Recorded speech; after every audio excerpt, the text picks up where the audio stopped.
Let's talk about Draymond Green.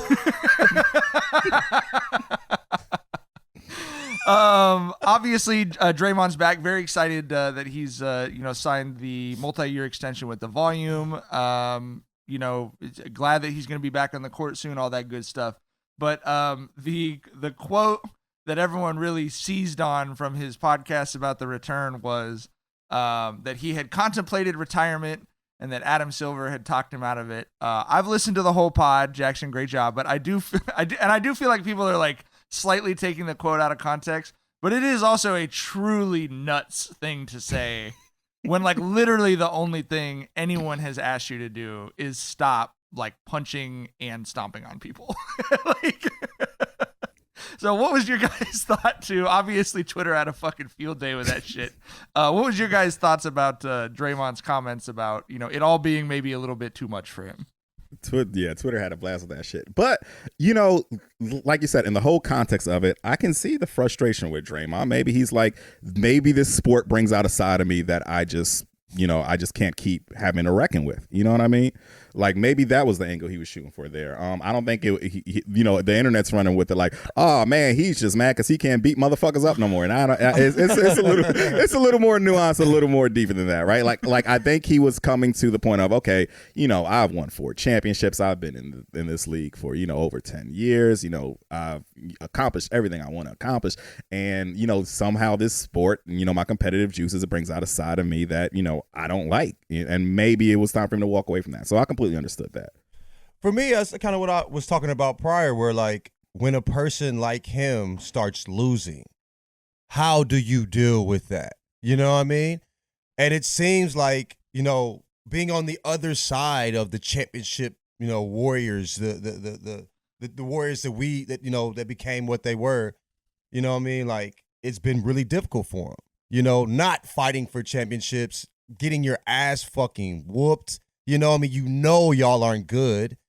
It seemed like it's been very difficult. And I think like it's a big difference from being a team that is on top of the world, winning fucking, like breaking win records and shit. You feel me? And going into third quarters, we're going on 20-point runs in 4 minutes. This is not that team. So you get used to that and you're comfortable with that. And now you're struggling and you're seeing the aging of the players that were once gods and yourself as well.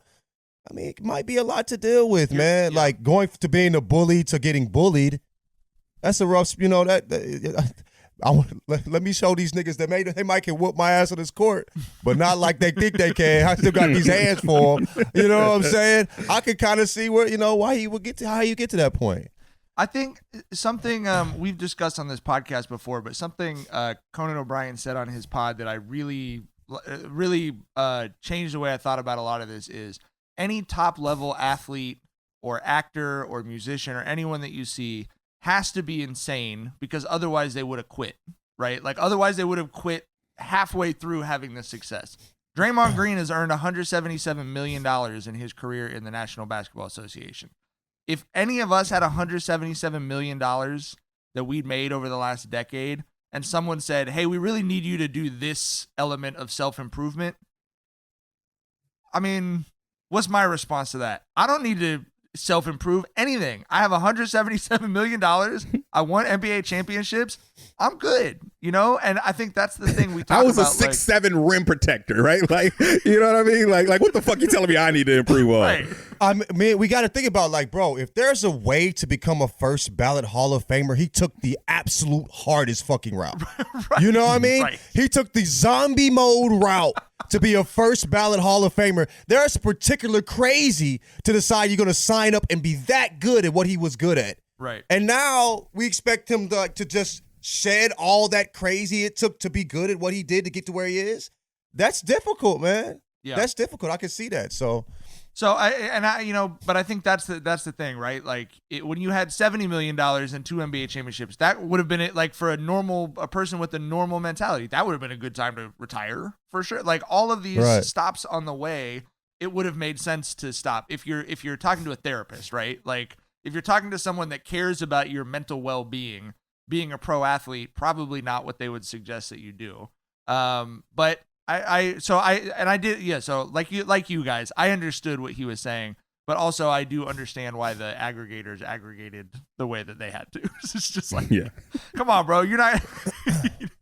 Anyway. College football fans, the championship is here, and DraftKings Sportsbook is making sure you can throw down on the epic showdown for a shot at big bucks. New customers can score $150 instantly in bonus bets for betting $5 on the championship game. No SEC schools in the championship is wild, but it should be a fun one.